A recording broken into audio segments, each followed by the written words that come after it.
예수님의 산상수훈이 이제 7장으로 마무리되고 있고, 제가 지난주에 설명드렸듯이 이제 이 이후의 이야기는 이제 산상수훈의 결론입니다. 어떻게 살아야 되는지를 말씀하시며 이제 우리에게 좁은 문, 좁은 길로 들어오라라고 하셨습니다. 왜 좁고 험한 길인데 그 길로 들어오라고 하실까요? 그 길이 바로 생명으로 인도하는 길이기 때문에 그렇습니다. 그래서 우리는 그 길이 비록 좁고 험하고 또 고난을 각오하는 길이라 할지라도요, 그 길이 험한 것이 중요한 것이 아니라 이 길이 어디로 인도하는지를 우리는 알기 때문에 그리스도인들은요, 그 길을 마다하지 않습니다. 그 길을 원망하고 불평하지 않습니다. 오히려 우리는 그 길을 피하지 않고 처음부터 찬양하면서 통과할 수 있는 것입니다. 왜요? 이 길이 영광의 길이요, 이 길이 나를 천국으로 인도하는 길임을 알기 때문입니다. 그래서 이제 우리에게는 이게 좋은 길이냐 나쁜 길이냐, 지금 보기에 편하냐 불편하냐, 1등석이냐 3등석이냐가 아니다라고 말씀드렸죠. 중요한 건 뭐예요? 이 길이 나를 그래서 어디로 데려가느냐, 이게 더 중요한 겁니다. 우리 여기 계신 우리 분당 하나교회 모든 우리 가족 여러분들이 한 명도 빠짐없이 이 영생으로 걸어가는, 영생으로 인도하는 이 생명길을 꼭 선택하시기를, 한 명도 이 길에서 힘들다고 낙오되거나 탈선하지 않으시기를 주님의 이름으로 축복합니다. 꼭 그 은혜가 여러분의 삶에 있으셔야 돼요. 반드시 이 길을 붙잡고 끝까지 가셔야 됩니다. 그래서 여러분, 예수님께서 이제 그 좁은 문, 좁은 길로 걸어가라 그러시면서 오늘 우리에게는 그 길을 걸어갈 때 우리가 조심해야 될 것이 있다라고 경고하시는 거예요. 그 경고의 내용이 뭐냐?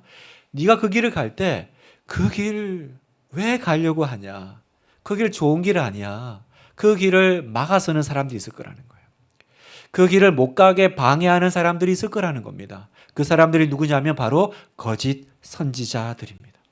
자, 15절을 다시 한번 제가 읽겠습니다. 거짓 선지자들을 삼가라. 양의 옷을 입고 너희에게 나아오나 속에는 노략질하는 일이라.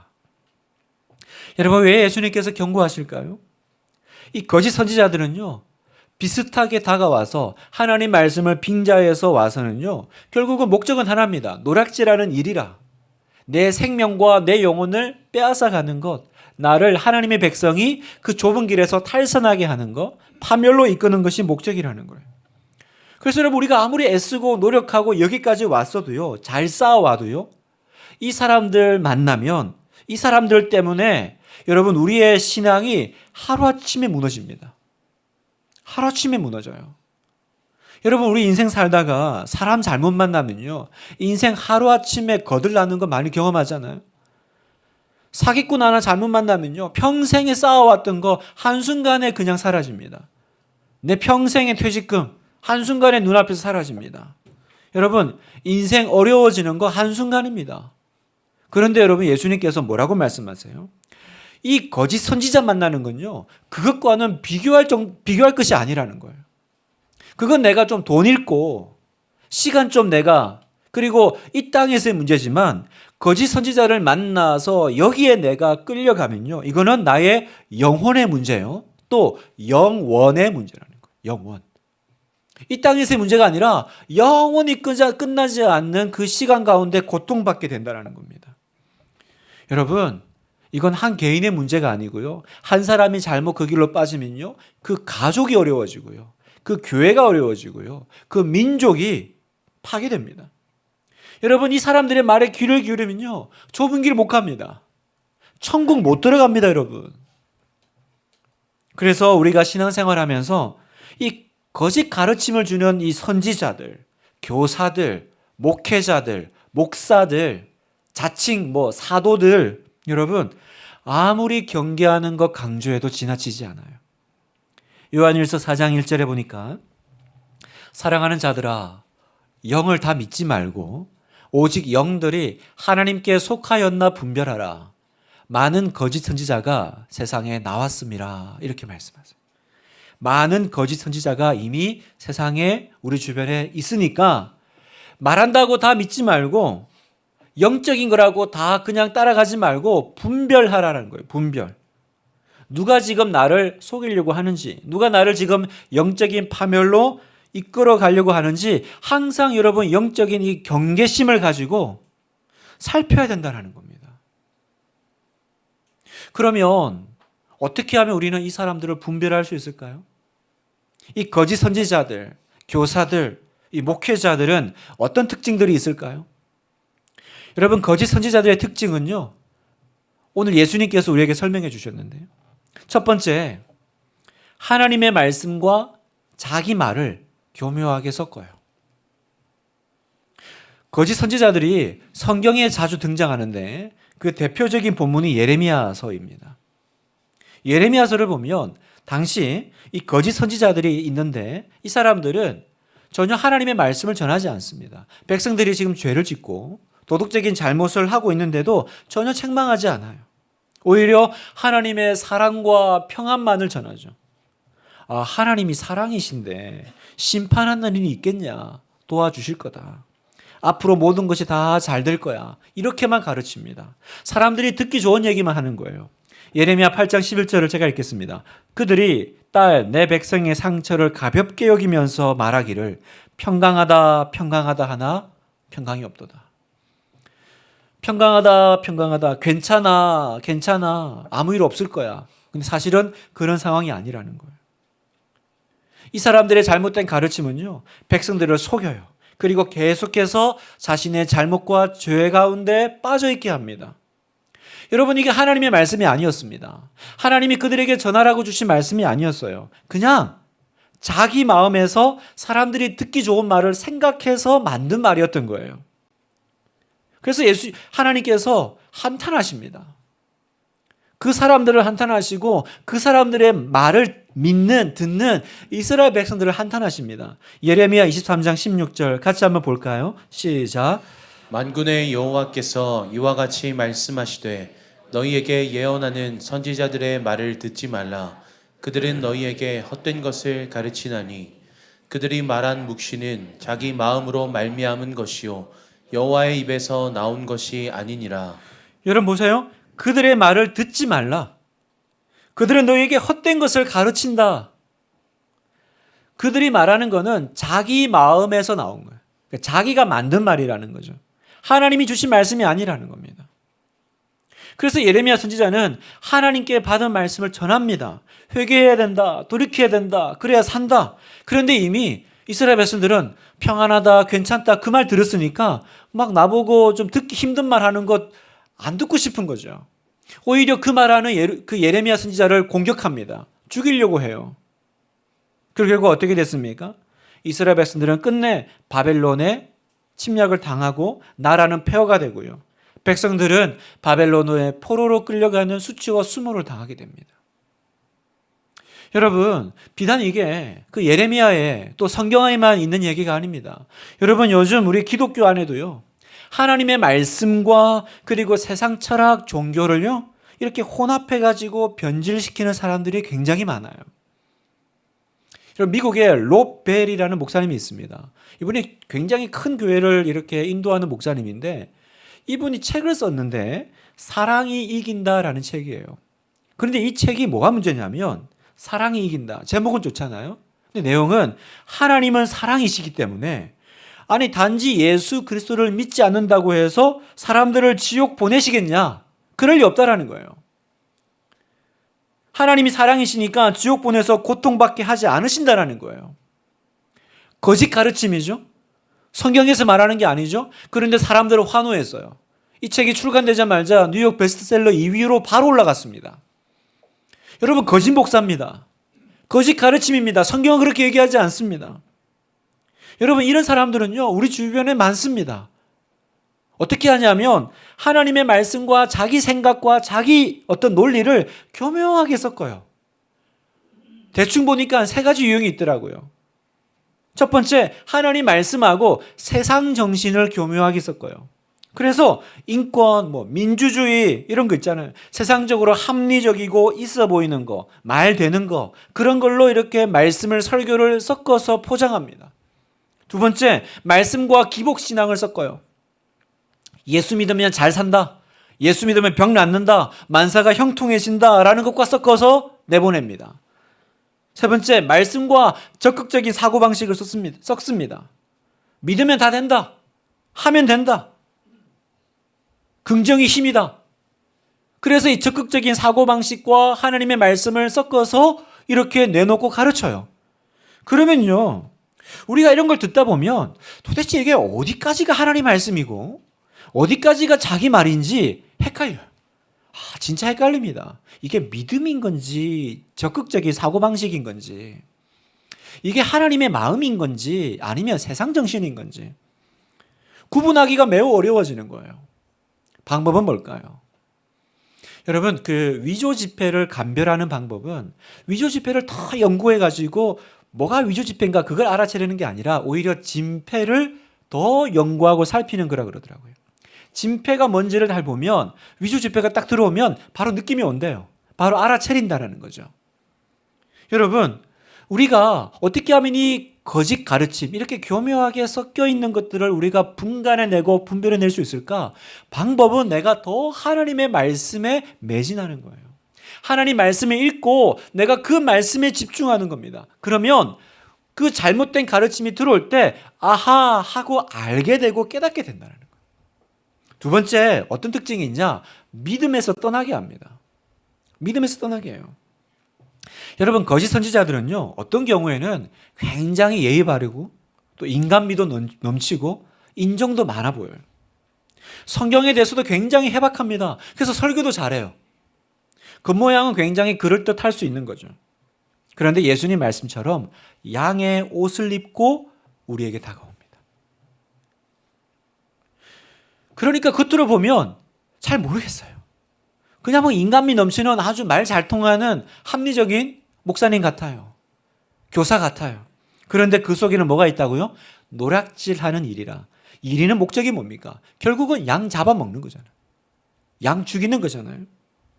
그러니까 여러분, 이 거짓 교사들은요, 성경에 대한 지식은 많이 이야기하는데 성경의 깊은 진리에 대해서는 언급하기를 꺼려합니다.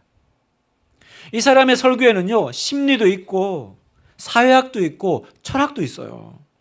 정치도 있고 경제도 있고 인권도 있어요. 그런데 하나님에 대해서는 적극적으로 증언하지 않습니다. 십자가에 대해서 말합니다. 그러나 부활은 말하지 않습니다. 예수님이 병자 고친 거 얘기합니다. 그러나 예수님이 무리를 걸으셨다라는 얘기는 감춥니다. 천국을 얘기하지만 지옥은 이야기하지 않습니다. 하나님 계신다, 나 하나님 믿는다 그래요. 그러나 하나님이 천지를 창조하셨다라는 것에는 침묵합니다. 무엇보다 결정적으로 예수님에 대한 자기의 신앙 고백이 없어요. 그래서 예수님만이 구원이시다 이러면요, 여기에 긍정도 부정도 안 해요. 그런 말은 쏙 빼고 그저 예수님은 사랑이시지, 예수님은 억울한 자를, 억눌린 자를 위해 오셨지, 이런 말만 합니다. 이 사람들은 부활을 믿을 수도 안 믿을 수도 없기 때문에 그렇게 얘기하는 거예요. 부활의 의미가 중요한 거지. 그게 진짜 있었던 일이냐, 팩트냐 아니냐, 그게 뭐가 중요해. 그냥 그렇게 어물쩍 넘어가요. 여러분, 우리 주변에 많이 듣지 않아요? 여러분, 이렇게 많이 좀 보지 않습니까? 되게 합리적으로 되게 있어 보이게 말하지만 사실은 전혀 성경의 깊은 것들에 대해서는 터치하지 않는 것. 제가 한 번은 교보 서점에 이렇게 갔는데 거기도 그 종교 서적 코너가 있더라고요. 그래가지고 일반 서점에는 무슨 책들이 나와 있나 제가 궁금해가지고 뒤적거리다가 서울대 종교학과 교수님의 책을 발견했어요. 그분이 아마 요한복음 관련된 책이었던 것 같아요. 그게 궁금하잖아요. 서울대 종교학과 교수님은 이 성경 말씀을 어떻게 해석했을까? 그래서 제가 이렇게 쭉 보다가 그 중에 하나 이렇게 눈에 띄는 대목이 있었어요. 그게 뭐냐면 그 오병이어 사건이요. 물고기 2마리와 떡 5개로 5,000명 먹이는 예수님 기적 사건이잖아요. 그런데 이분은 이걸 어떻게 설명하냐면 그 아이가 그 도시락을 가지고 있다가 예수님께서 이제 먹을 것이 없다고 했을 때 그 도시락을 내놓는 거예요. 그걸 내놓으니까 그 희생적인 소년의 마음을 보고 옆에 있던 어른들이 찔림을 받은 거예요. 사실은 자기들도 다 도시락이 있었거든요. 그래서 자기들도 하나둘씩 숨겨놓은 도시락을 내놓으면서 5천 명이 다 먹게 됐을 것이다. 이렇게 해석하더라고요. 얼마나 이해가 되고 얼마나 합리적이고 있어 보입니까? 이렇게 설명하는 거예요. 그러니까 예수님의 기적은 싹 사라지고 뭐만 남아요? 인간에만 남는 거죠. 인본주의만 남는 거예요. 그러니까 여러분 이런 설교를 계속 들으면요. 처음에는 지식적으로 뭔가 채워지는 느낌이 듭니다. 그리고 교회 안 다니는 사람도 이런 거 들으면 편안해요. 뭐가 부딪힘이 있겠어요. 너무 이해가 잘 되잖아요. 그랬을 것 같아. 십자가, 그래 희생정신이지. 부활, 다시 일어나자, 살아나자. 그런데 문제가 생겨요. 계속 시간이 지나면요. 여러분 안에 한 가지 이상한 증상들이 나타나기 시작할 겁니다. 그 증상이 뭐냐면 점점 여러분 안에 믿음이 떨어져 나가요. 점점 하나님을 향한 마음이 식어져 갈 겁니다. 하나님을 사랑하는 마음도 또 복음에 헌신하는 마음도 예수님이 그리스도다라는 마음도 사라져 갈 거예요. 왜 그런 줄 아세요? 지금 나의 믿음과 신앙을 노략질 당하고 있기 때문입니다. 베드로후서 2장 1절을 같이 한번 읽어볼까요? 시작. 그러나 백성 가운데 또한 거짓 선지자들이 일어났었나니 이와 같이 너희 중에도 거짓 선생들이 있으리라. 그들은 멸망하게 할 이단을 가만히 끌어들여 자기들을 사신 주를 부인하고 임박한 멸망을 스스로 취하는 자들이라. 너희 중에도 거짓 선생들이 있으리라. 거짓 선지자들이 있었는데 지금 여러분 곁에도 있다라는 겁니다. 거짓 선생이라는 거 보니까 그냥 와서 세상 얘기하는 게 아니에요. 하나님 말씀 가지고 와서 교묘하게 우리의 믿음을 떠나게 하는 사람들이다라는 겁니다. 여러분 주위에 없습니까? 한번 생각해 보십시오. 여러분 주위에 함께 있으면 묘하게 믿음 떨어져 나가게 하는 사람 혹시 없어요? 이 사람하고 대화하다 보면, 이 사람하고 같이 생활하다 보면 점점 마음이 식어지고 점점 신앙생활이 이렇게 뭡니까? 희미해지고 물탄 것처럼 희석되는 것 같이 만드는 사람 혹시 없습니까? 세 번째, 하나님의 심판에 대해서 전혀 얘기하지 않습니다. 거짓 선지자들의 세 번째 특징이라면 거짓 평화를 말한다는 거예요. 자, 에스겔 13장 10절에 보면 이런 말씀이 있습니다. 그들이 내 백성을 유혹하여 평강이 없으나 평강이 있다 함이라. 어떤 사람이 담을 쌓을 때에 그들이 회치를 하는도다. 지금 이제 곧 전쟁 상황이에요. 이제 하나님께서 심판이 코앞에 있다고 말씀하세요. 그런데 이 사람들이 전쟁 없어. 위장된 평화로 계속 더딥히는 겁니다. 여기 보니까 좀 재미있는 표현이 있죠? 담을 쌓을 때에 그들이 회치를 하는도다. 이 말은 뭘까요? 담을 쌓을 때에 회치를 하는도다. 여러분 이 담은요. 지금 굉장히 아주 썩은 담이에요. 밀면 그냥 곧 무너질 담이에요. 그러면 이 담 자체를 고쳐야 되는데 이 거짓 선지자들은 뭐 하냐면 그냥 밖에다가 회칠, 그러니까 페인트 칠만 하는 거예요. 그러면 겉으로만 페인트 칠하니까 꽤 새 것처럼 보이고 괜찮아 보이는 거죠. 근데 하나님께서 뭐라고 경고하세요? 11절에 그러므로 너는 회칠하는 자에게 이르기를 그것이 무너지리라. 폭우가 내리며 큰 우박덩이가 떨어지며 폭풍이 몰아치리니 그 담이 무너진즉 어떤 사람이 너에게 말하기를 그것에 칠한 회가 어디 있느냐 하지 아니하겠느냐. 지금 그건 페인트 칠해가지고 회칠해가지고 뭔가 이렇게 복구될 게 아니고 담이 지금 무너질 거라는 거예요. 무너진 담을 붙잡고 지금 뭐 하고 있냐? 무슨 말이냐면 겉으로만 열심히 교회 생활, 신앙 생활하는 사람에 대해서 지금 경고하고 있는 말씀이에요. 여러분 교회만 왔다 갔다 하고 헌금만 많이 하고 봉사 많이 한다고 해결될 문제가 아닙니다. 이건 넘어진 담에 페인트 칠만 하고 있는 거예요. 뭐 해야 됩니까? 본질적인 변화를 해야죠. 이렇게 해야죠. 회개의 눈물을 흘려야 되고 하나님 앞에 나의 교만함을 뉘우쳐야 되고요. 삶을 획기적으로 지금 하나님 말씀 듣고 뉘우치고 돌이키고 변화되어야 되는데 계속 페인트 칠만 해주는 거예요. 여러분 담을 고치셔야 됩니다. 그런데 이 거짓 선지자들이요, 거짓 목회자들은 그 얘기 안 하는 거예요. 사람들 듣기 싫은 얘기 안 하는 겁니다. 한 번도 죄에 대해서, 심판에 대해서, 어려움에 대해서 얘기하지 않아요. 성도 여러분, 여러분은 이 귀한 주일 아침에 왜 교회 나오셨습니까? 이 교회까지 와서 무슨 얘기를 듣고 싶으세요? 나를 살리는 얘기를 들어야 되지 않아요? 여러분, 꼭 그냥 좋은 소리, 위로하는 말, 그것도 필요하죠. 그러나 때로는 아픈 말씀도 들어야죠. 아픈 말씀도 하나님이 나에게 주신 말씀으로 듣고 깨닫고 담을 고쳐야지 맨날 그 위에다가 덧칠하고 페인트 칠만 하고 돌아가면 안 된다라는 거예요. 근데 거짓 선지자들이 그 얘기를 안 해요. 사람들이 듣기 힘들어하니까. 성도 여러분, 혹시 내 주변에 없습니까? 진짜 없어요? 목사님, 제가 아무리 둘러봐도 제 주변에는 안 보이는데요. 그런데 여러분 한번 잘 생각해 보세요. 내 옆에 그 사람들은 안 보이는데 왜 내 안에 그 사람들 때문에 일어나는 비슷한 증상과 결과가 계속 내 신앙생활 가운데 보이는 거죠? 왜 보입니까? 어떤 증상들일까요? 주님이 다시 오신다는 데는 별 관심이 없는 증상이에요. 영원한 심판, 영원한 삶에 대해서는 듣고 싶지 않습니다. 하나님의 영광을 위해서 산다. 그리스도를 위해서 고난을 받는다. 복음을 위해서 억울한 일을 당한다. 헌신한다. 이런 건 뭐 생각도 못할 일입니다.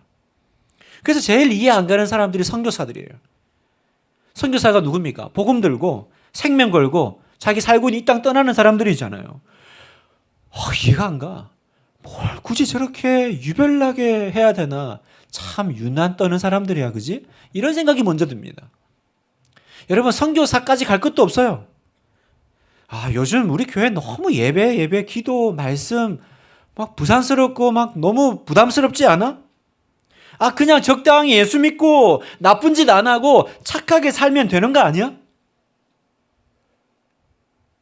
여러분 지금 마음이 제가 앞서 지금 말씀드렸던 이런 상태라면요. 지금 나도 모르게 거짓 선지자의 그 위험 가운데 노출되어 계신 거예요.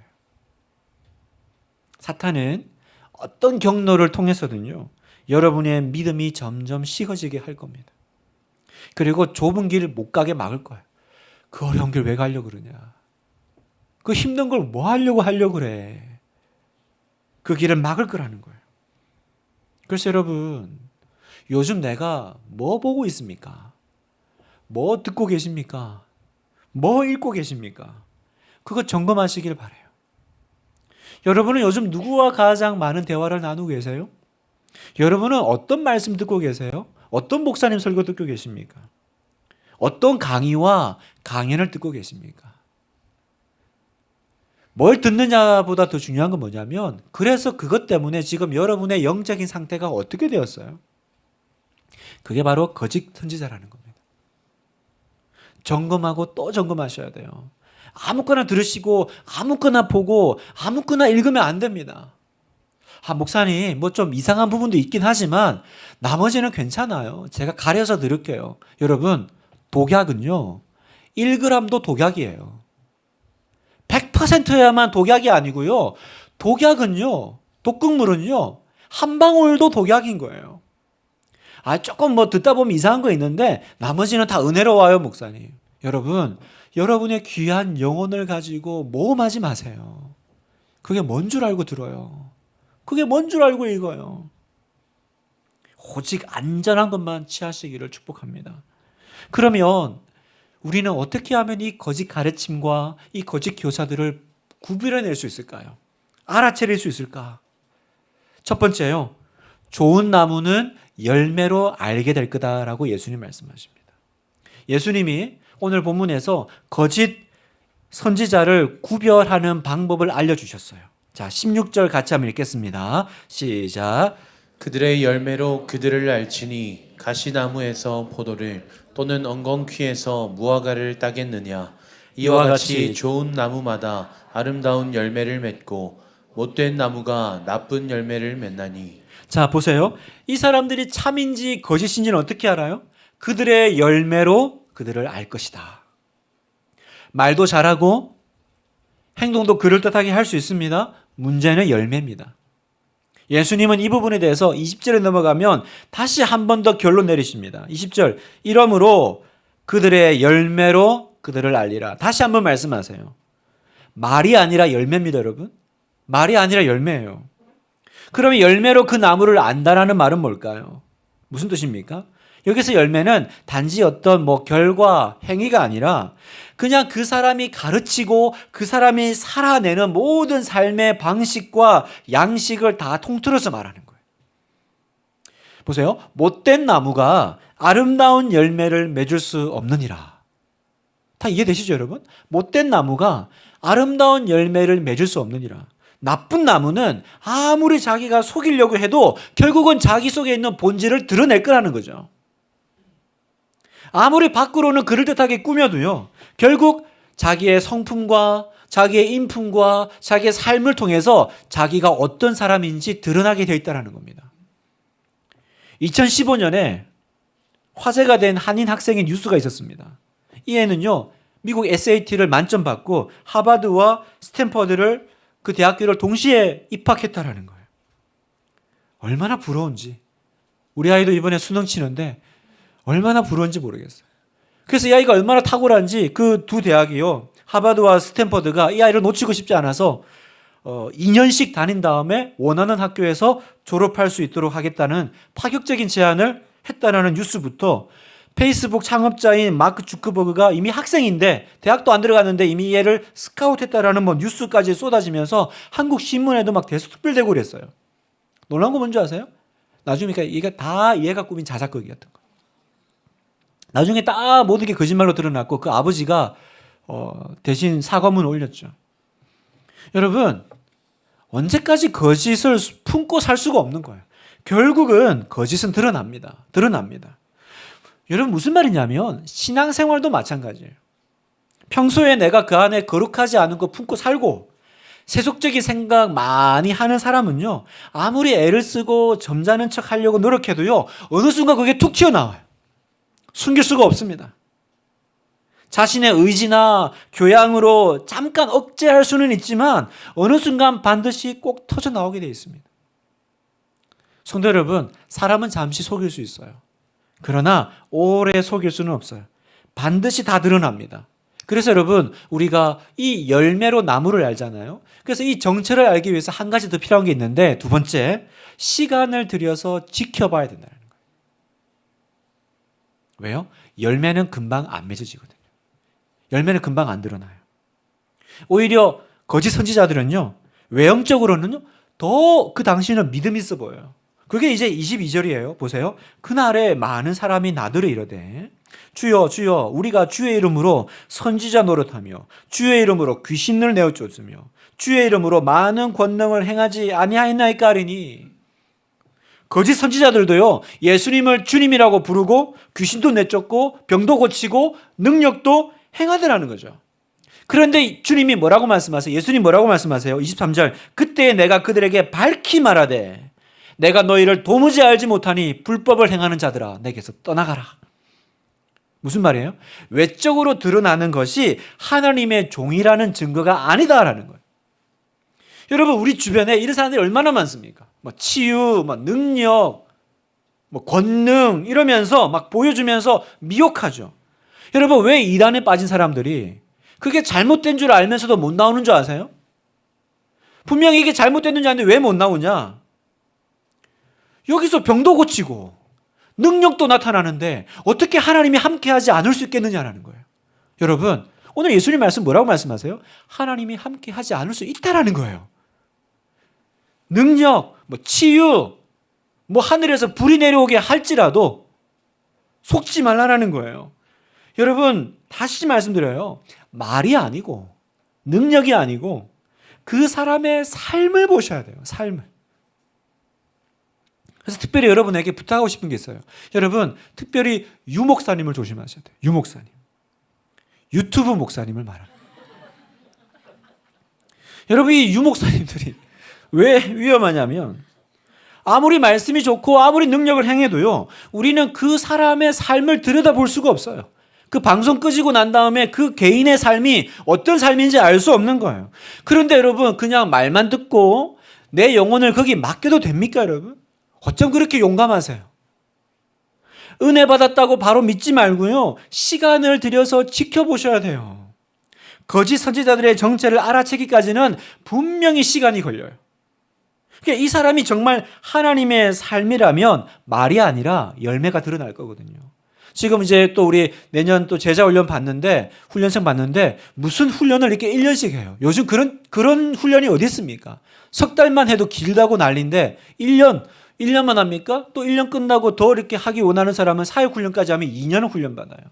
왜 이렇게 긴 훈련을 하죠?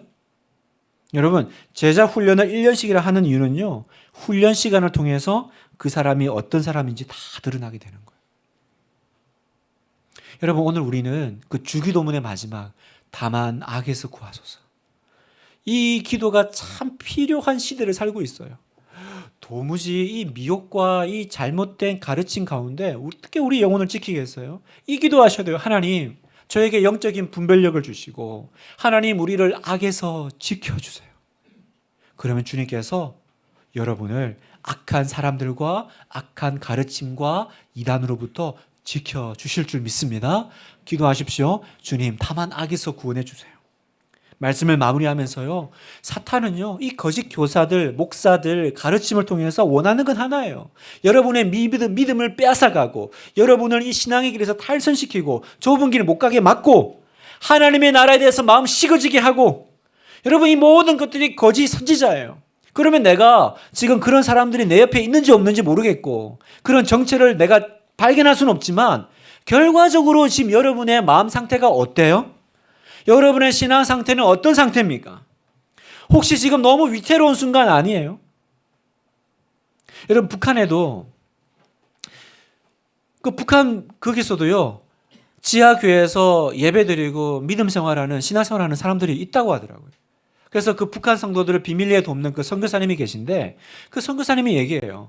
그 북한에서 그 지하교회를 섬기는 한 여성 지도자가 있는데 이분을 만나서 물었대요. 어떻게 거기서 예배를 드리고 신앙생활을 합니까? 그랬더니 여기는 뭐 아무것도 드러낼 수가 없잖아요. 다 외운대요. 그래서 이 여성 지도자도요, 신약 성경을 통째로 다 외운다는 거예요. 신약 성경을 다 외운다는 거예요. 그러면서 선교사님께 묻더래요. 선교사님도 외우시지요? 이렇게 들어요.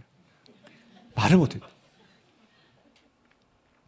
그래서 예배 어떻게 드립니까? 물었더니 눈치 못 채게 비밀로 해야 되니까 이렇게 안 되는 거예요. 모이면, 자, 아바지 훈시.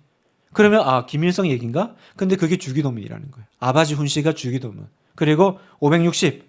그러면 이게 찬송가 이제 장인 거죠. 그렇게 성경도 없고 찬송도 없는데 그냥 악착같이 외워가지고 그것 가지고 예배 드리는데 얼마나 예배 드릴 때마다 하나님의 임재가 강력한지요. 근데 한 번 어느 날 이분이 길을 걷다가 자기도 모르게 찬송가를 흥얼거려 버렸던 거죠.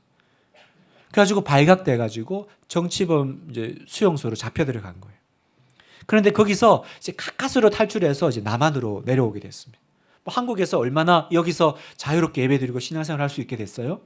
그래서 이제 2년 후에 선교사님이 이분을 우연히 만나면서 근황을 물었대요. 그랬더니 이분이 슬픈 표정을 지으면서 이렇게 말씀하시더래요. 여기 내려왔더니, 남한에 내려왔더니 음악은 있는데 임재는 없었어요. 소리는 있었는데 갈망은 없었어요. 주일날 교회 와서 5,000원 10,000원 내고 예배 구경하다 가더라고요. 이런 얘기를 하시더라고요. 북한에서는 아무것도 없었습니다. 그러나 하나님 앞에 절박한 마음이 있었고 거기에는 하나님의 임재가 있었는데, 여러분, 우리는 모든 걸 가지고 있고 누리고 있는데 우리의 믿음의 열정, 우리의 기도의 불, 우리의 예배의 은혜 어디다 다 빼앗겼습니까? 여러분, 어떤 이 거짓 선지자들이 와서 여러분의 것을 다 빼앗아 가버렸고 우리는 이렇게 탈탈 털린 채로 이렇게 신앙생활을 하고 있을까요? 그래서 여러분에게 저는 도전하고 싶어요. 아이를 잃어버린 부모 심정으로 기도해 보세요. 여러분, 우리 아이가 하교하고 지금 집에 돌아와야 되는데 애가 안 돌아와. 그런데 태연하게 식사하실 부모가 있어요? 그 타는 속을 감추지 못하고 울부짖으며 어디 있는지 찾아다니지 않겠어요?